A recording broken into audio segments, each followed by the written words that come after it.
पाक अधिकृत कश्मीर से आवाज उठ रही है कि हमें भी अब इस पाकिस्तान से मुक्ति दो, भारत के अंदर फिर से वापस लाने का कार्य करो। वे मांग वहां पे उठने लग गई है। यूपी के सीएम ने एक स्टेटमेंट दी है। उन्होंने कहा है कि आज़ाद कश्मीर जो है वो इंडिया के साथ इल्हाक करना चाह रहा है। पाकिस्तान जो है वो आज़ाद कश्मीर को डिज़र्व नहीं करता, क्योंकि बैंकरप्ट पाकिस्तान रोटी के लिए लड़ रहा है, मर रहा है। तो आज़ाद कश्मीर को इंडिया के साथ इल्हाक कर लेना चाहिए। कड़वी बात करने लगा हूं मैं। आप दुनिया के किसी मुल्क में बैठ के पाकिस्तान को देखें, Pakistan is become irrelevant for everyone else. लोग हमें हमारे हाल पे छोड़ चुके हैं, लोग हमें हाथ नहीं लगाना चाहते। तो वैसे हम डिज़र्व नहीं करते, ये इंडिया ही डिज़र्व करता है। मेरे ख्याल से उनको ही दे देना चाहिए कि शायद वो उनको दे दिया जाए तो वो उसके लिए कुछ बेहतर सोच सकें। जनाब वो आज कितने पहुंचे हैं? 312 315 पता नहीं कहाँ पे डॉलर गया, हमें तो पता ही नहीं है डॉलर होता कैसे, वो भी भूल गया। इंडिया के हवाले से ये खबरें आ रही कि वो ग्लोबल पावर या ग्लोबल सुपर पावर बन सकता है और चाइना को टेक ओवर कर सकता है। ब्लूमबर्ग देख ले, आप देख ले, situation is going tricky every day passing by, और हमारे पास कोई साय ऑफ रिलीफ नहीं है। सियासतदान मांगते क्यों फिर रहे हैं? हर मुल्क के सामने हाथ क्यों फैलाते फिर रहे हैं? हमारे लोग आटे की लाइनों में लग लग के मर क्यों रहे हैं? 5 किलो गेहूं के लिए छीना झपटी हो रही है। यानी दुनिया को आतंकवाद की भट्टी में झोंकने वाला आज एक एक रोटी के लिए तरस रहा है। हेलो फ्रेंड्स, जय हिंद। हिंदुस्तान स्पेशल में आपका स्वागत है। दोस्तों, पाकिस्तानी हुक्मरानों से अपना मुल्क तो संभल नहीं रहा, लेकिन कश्मीर पर नजरें गड़ाए बैठे हैं। पर अब लगता है कि पीओके भी उनके हाथ से छीनने वाला है। कश्मीर को लेकर भारत से ऐसी आवाजें उठी हैं जिसने पाकिस्तान को खौफ में डाल दिया है। खास बात यह है कि इस आवाज को पाकिस्तान की जनता भी पसंद कर रही है। यह आवाज उत्तर प्रदेश के मुख्यमंत्री योगी आदित्यनाथ की है। एक कार्यक्रम में बोलते हुए योगी आदित्यनाथ ने जो कहा वो पाकिस्तान को टेंशन में डालने वाला है। सीएम योगी ने पाकिस्तान अधिकृत कश्मीर का जिक्र करते हुए कहा है कि अब पीओके से आवाजें उठ रही हैं कि हमें भारत में शामिल किया जाए। सीएम योगी ने आगे कहा कि दुनिया को आतंकवाद की भट्टी में झोंकने वाला आज एक एक रोटी के लिए तरस रहा है। 5 किलो आटे के पैकेट के लिए छीना झपटी हो रही है। भारत आज दुनिया की 5वीं सबसे बड़ी अर्थव्यवस्था बना है, जबकि पाकिस्तान दरिद्रता की नई नई सीढ़ियां चढ़ रहा है। सीएम योगी आदित्यनाथ ने जो कहा वह सच ही है। आज पाकिस्तान में जनता रोटी के लिए तरस रही है, आटे के लिए लोग कतार लगा रहे हैं। यूपी के सीएम ने एक स्टेटमेंट दी है। उन्होंने कहा है कि आज़ाद कश्मीर जो है वो इंडिया के साथ इल्हाक करना चाह रहा है। पाकिस्तान जो है वो आज़ाद कश्मीर को डिज़र्व नहीं करता, क्योंकि बैंकरप्ट पाकिस्तान रोटी के लिए लड़ रहा है, मर रहा है। तो आज़ाद कश्मीर को इंडिया के साथ इल्हाक कर लेना चाहिए, इंडिया के साथ मिल लेना चाहिए। क्या कहेंगे आप? मैं इसके ऊपर होनेस्ट रिव्यू दूंगा, कोई मैं किसी का साथ नहीं दूंगा। मैं बेशक मैं पाकिस्तानी हूँ। होनेस्ट रिव्यू ये है कि हम आज़ाद कश्मीर को वाकई हम डिज़र्व नहीं करते। ठीक है, जैसे हमारे मुल्क के हालात हैं, जैसे हमारे मुसलमान हो चुके हैं, ये सिर्फ पॉलिटिक्स की बात नहीं है। पॉलिटिक्स से नीचे भी हमारे मुसलमान जैसे हो चुके हैं ना, मैं इसको बेशक इंटरनेशनली अपने मुसलमानों के लिए बात कर रहा हूँ, लेकिन अफसोस है, दिल में दुख है कि जैसे हम मुसलमानों को होना चाहिए था वैसे नहीं है। तो बेसिकली हम आज़ाद कश्मीर को डिज़र्व नहीं करते, और हमारे पॉलिटिक्स तो वैसे ही अपने जायदादों के लिए लड़ रहे हैं। सवाए इमरान खान के उसके अलावा तो बाकी सारे आपके सामने है कि इस्टेब्लिशमेंट क्या कर रही है, आपके सामने पीडीएम क्या कर रही है।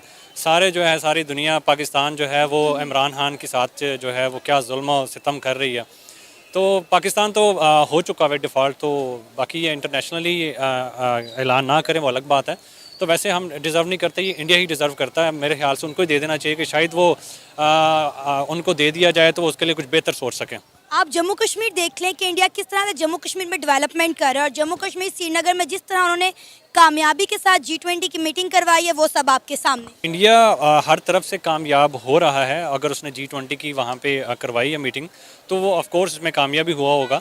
तो मेरा बेसिकली पॉइंट यही है कि हम इसको डिज़र्व नहीं करते और उनको दे देना चाहिए, क्योंकि मैं तो वैसे ही जो है मोदी का फ़ैन हूँ, क्योंकि वो चाय वाले से एक इतनी बड़ी कामयाबी हासिल करना ज़िंदगी में ये बहुत बड़ी मोटिवेशन है उसके इंडियंस के लिए भी और बेशक हमारे लिए भी। बेशक वो हिंदू है, लेकिन हम जो मेहनत करने वाला इंसान है हमें उसकी कदर करनी चाहिए।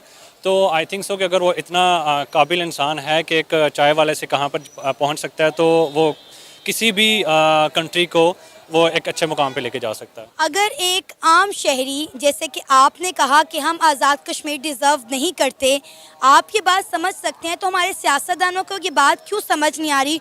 क्यों 75 सालों से हमने कश्मीर को एक मसला बनाया हुआ है, एक मुद्दा बनाया हुआ है, जिसकी वजह से इंडिया के साथ हमारे ताल्लुकात बेहतर नहीं हो पा रहे? सब भूल चुके हैं ना कि असल में हम हैं कौन, ठीक है। ये ज़मीन के खुदा बने हुए हैं, ठीक है। इन्होंने क़यामत के अल्लाह को फेस नहीं करना या अपने नबी को फेस नहीं करना, ये भूल चुके हुए हैं। इनके लिए यही दुनिया, यही जन्नत है। इससे आगे मुझे यकीन नहीं है वैसे कि ये आगे बख्शे जाएंगे, जहाँ तक मेरा यकीन है, क्योंकि अल्लाह पाक कहता है कि मैं हकूकुल्लाह माफ़ कर दूंगा, हकूकुल इबाद नहीं माफ़ करूँगा। तो ये हकूकुल इबाद का मसला है, ठीक है। ये जितने भी यहाँ पे मुसलमान हैं, ये उनका हक खा रहे हैं और ये हकूकुल इबाद का मसला है, तो ये आगे बख्शे नहीं जाएंगे। तो इनको ये सोच आ ही नहीं सकती, क्योंकि इनके 75 साल से फ्रॉड कर रहे हैं। वो कश्मीर के बारे में कैसे सोच सकते हैं, जिनकी सारी जो है जायदादें सारी बाहर हैं। और हमारे लिए सबसे अफसोसनाक बात यह है कि हमारा जितने भी जनरल हैं वो रिटायर होकर बाहर ट्रांसफ़र हो जाते हैं। आपको पता है आज़ाद कश्मीर के लोग पाकिस्तानियों से कितनी नफरत करते हैं? वो कहते हैं कि आप हमारे नाम पर इतना पैसा खा रहे हैं, आप हमारे नाम पर सियासत कर रहे हैं, हमारे लिए आप लोग कर क्या रहे हैं?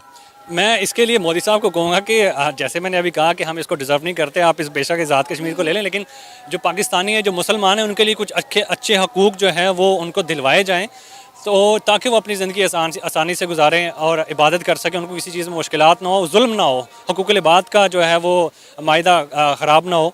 तो इस चीज़ को बेहतर करें तो हमें तो कोई इशू नहीं है।